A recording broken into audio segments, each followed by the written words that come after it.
Welcome back. Well, our siblings are our first playmates, and no one knows that better than Fern Schumer Chapman. She just joins us right now. She has written the book Strangers, Brother, Sister, Strangers, Sibling Estrangement, and the Road to Reconciliation. Fern, welcome. Thank you. Thanks for having me. Absolutely. This topic is so fascinating, mainly because a lot of us who have children know that kids, when they're little, they fight.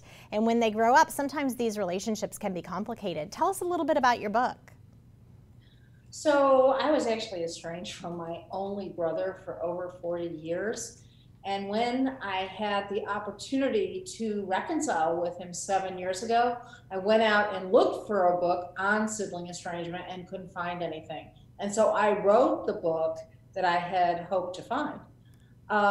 It's part memoir and it's other people's stories, and it's also social science all woven together. Why is it that we have such weird relationships with our siblings sometimes? Well, they are our first playmates, as you said, and we are in the bathtub with them, and we have this deep shared history. Actually, siblings typically spend more time together than anyone else, and these relationships are our longest, extending past friendships and marriages, and of course, relationships with parents. They can last 80 years, and during that time, the relationship waxes and wanes, growing close and then more distant at times. So what are your tips for making sure that this relationship that we have with our siblings is the healthiest that it can be?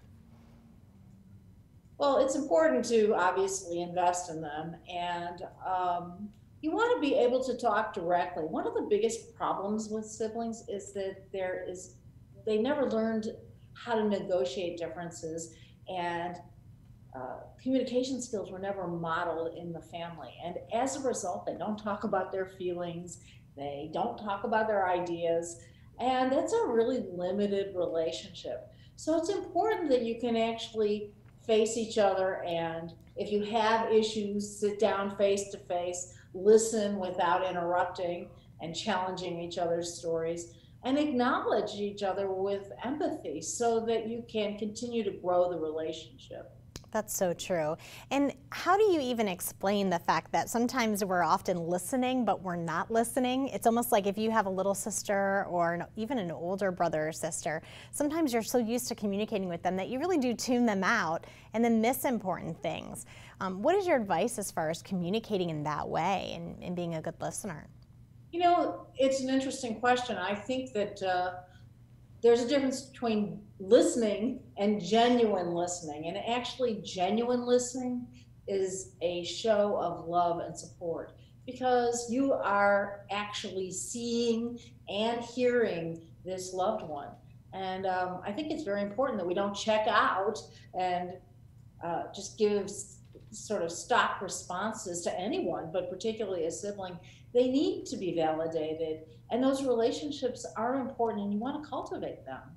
And so as a parent now, let's just put the shoe on the other foot there. As a parent, if you have little ones in the home, how do you make sure that they have those healthy relationships and that they're communicating well and that they're treating each other with dignity and respect? And what does birth order have to do with all of this?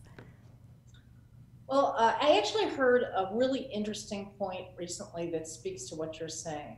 I think, as I said earlier, it's important to teach how, and identify feelings. So instead of having timeouts, for example, you can have a comfort zone where you have a poster that shows all sorts of emotions: hurt, angry, frustrated, and have the child identify these emotions so that they can begin to understand what they feel within themselves and how it affects others around them. So I think it's really important to identify feelings and to learn how to communicate those feelings at a young age. And what do you think about birth order? I have to ask. Oh, birth order. Yeah, that's a whole other book. Birth order is very complicated.